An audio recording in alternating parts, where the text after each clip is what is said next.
What up, YouTube? It's Kurt here. So yesterday I did a locals and I got third place out of 15 players. All right, so I don't want to make it up to be that big a video. It was a locals. The competition wasn't as fierce as you would find at a regionals, but still for an $80 deck, we actually still did really well. So we're gonna go over like my old school empty jar deck, which got third place at a locals, which still is pretty good for having such a budget deck. All right, so this is really unconventional. A lot of people wouldn't think this would do well. I do plan on taking it to a regionals at some point. It probably won't do as well there, but I got pretty lucky too, so it's just a combination of things. It's an RNG based deck, but they're actually searchables. All right, so I have a lot of spells. We'll start with the searchables. I have a lot of spells, so actually single purchase is a key to this deck. A lot of times you can combine single purchase with your opening hand, set a Book of Tayu face down, or you can tend to get an AD changer in the grave with another card, and then single purchase to get your flip engine going.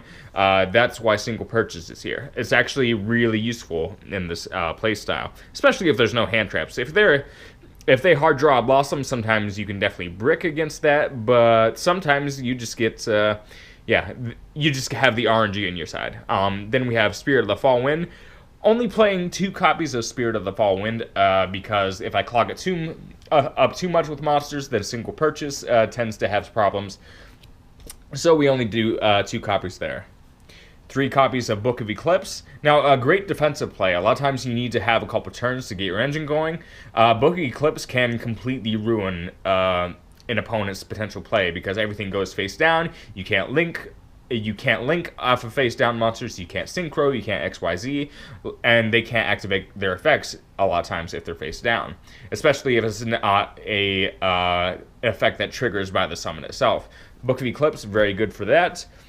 2 Shallow Graves. Obviously, sometimes you need to get Morphing Jar up from the grave, and Shallow Grave gets you in the position you want to. And also, if you need to get it face down, you can often link and then use Shallow Grave, and that can be like that can help you keep your engine going to get the mill. All right, so here is another really key card.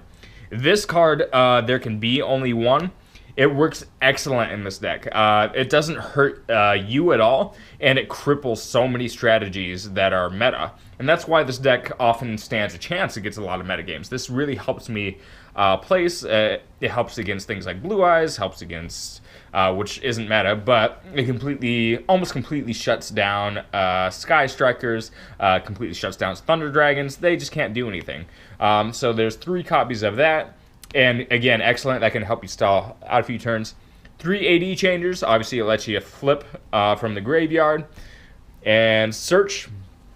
Pot of Duality. Excellent. Gets you farther into your deck. And this deck style, it's really, really necessary to have that. Pot of Duality. Excellent. 3 Book of Tayu. Again, flip effect. Helps you get that flip effect off. 2 Dark World Dealings can help you get an AD changer engraved again get you farther in your deck. A lot of times you can Dark World to get an AD changer engraved, then you single purchase, and that's how you get your engine going. Now here is another key. I think I have another Prohibition in the side. We'll see. Prohibition, it can shut down an archetype if you know your opponent has a key card that they want to use. Basically, this is your own personal ban list. A lot of times I'll pick Ash Blossom. If you pick a hand trap, they can't use their hand trap. And that's why this is excellent in many, many situations. This actually got me 2 of my wins in a match yesterday. And this card almost single-handedly won me a match because I had it in my deck. 2 hand destructions, similar to Dark World Dealings. Better on your first turn because it's hard to use it if you're going second. Again, that's where the RNG. 1 Called by the Grave. I also side 1, and again, it's you can play around with it. Sometimes it also has the same idea as Prohibition, but also they just have a different kind of utility. And it's just, I think for me it's been better to have at least one copy of that and kind of mix them. This is debatable. You don't need Metal Foes in it. You can replace this like with a hand destruction or another draw spell, but it can be good. It can just give you that extra draw, and again, a lot of your crap goes to grave, and that can be really helpful in a pinch. 1 Feather of the Phoenix, you can return any card to the top of your deck. Really good for the recycling. Again, you need to recycle sometimes. Also getting AD Change to the Grave. Same idea, Magical Stone Excavation gets you a spell into your hand. Sometimes you need to mill a little bit extra, so you pull back a card destruction and then make your opponent grab another 5. Card of Demise, 1 copy because budget. 1 because budget, and 2 because, yeah, it makes you throw your whole hand away. And I would rather use it sparingly. So just 1 card of Demise. Book of Moon, 1 copy only because it's limited. Same with Foolish Burial. Often helps you. You can often use it to get Morphing Jar and then Shallow Grave. That's a rare play, but it does happen. But again, it's an AD changer. Card Destruction, very necessary for obvious reasons. Jar of Avarice. So this one is in here. You don't have to play it, but sometimes you do. Especially in locals, you'll face bigger decks that need to be milled a little bit more. This is more the recycling principle. A lot of times you'll recycle card destruction, make your deck a little bit bigger, get card destruction, and you can because having this in the deck makes it definitely very feasible to mill big decks. Upstart, and again, this is a 41 card deck, so I probably don't need Upstart. I could probably just take it out, but I could probably just take out Metal Foes Fusion. But again, the difference between 40 and 41 is just like negligible. But sometimes you do need that extra card. You're in this awkward position where you've drawn more, and it just helps to have 1 extra. That's kind of why I just threw an Upstart in there. I was like, why not? 1 Darkness Approaches. I just needed 1 more flip down spell. There's not a whole lot that helps you flip down, especially if you negated your special summons for the turn. Sometimes you can't Shallow Grave, so I have 1 Darkness Approaches. Sometimes you can make a really good play out of Darkness Approaches. It's really good to have 1 extra face down. 1 Day of Peace, obvious reasons. And Deck Master, they jar! Alright, so yeah, some people, probably 2 out of 4 people I played were pissed, and the other 2 were generally entertained that I played this deck.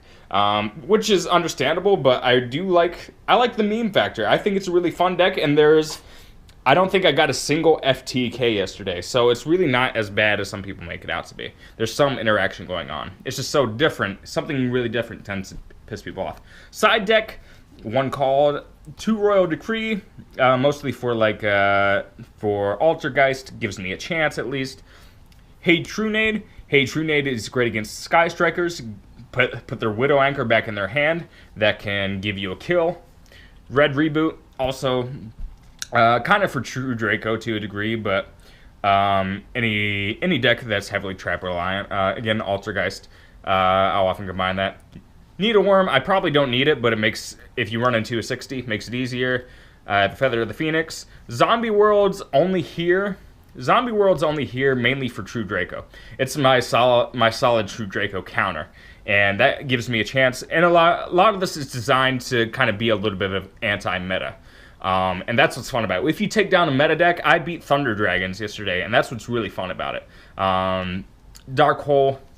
Sometimes you can make combos. It's just a good card to have. And then for if I need any back row destruction, those 2 things. All right, so, and extra deck. So Clara, sometimes you need to send a card to the grave. You need to either send her an AD changer or send a Morphing Jar. Clara is just that link 1 monster that helps you get your monsters in the graveyard. That's why I have it there. Nightmare Phoenix.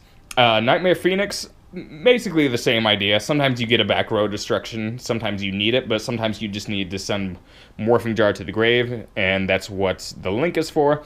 And only 1, because this is budget, only 1 more extra deck monster, but the reason I have Mega Fleet, if your opponent's playing Cyber, you can take 2 of their Cyber monsters off the board with a Mega Fleet Dragon. It's really cheap, really hilarious, and I have no problem, because I consider Cyber Dragons a meta. And anything that takes down a meta deck, it's really funny, really cheesy, and I highly recommend it. Yeah, you can use, it says you can use monsters from either side of the field. That's why it's great. All right, so I'll let you guys know that this is, I'll probably use this in Parkland, where that regional's coming up. And it probably won't do great, but I'll probably get some cheese wins off of it. Based on the fact that I always have a chance at winning if I get good RNG. which happened. I got pretty good RNG, and I shuffled well. It could, theoretically, if a lot of players played this deck, it definitely would top a regionals, just based on luck. Based on luck alone, it's like playing the lottery. But yeah, I would probably expect to go like 3 and 5 at a regionals. But if I got lucky, if I got lucky enough, theoretically, I go 8-0. But a reasonable amount of luck, I could see myself going like 5-3, which is incredible for a budget deck. All right, so let me know what you guys think. I'll try to build other decks in the future, but this is the best build I've gotten so far, and I probably won't change from here just because there can be only one is such a great borderline win condition for me. It would just work out excellently. All right, so peace.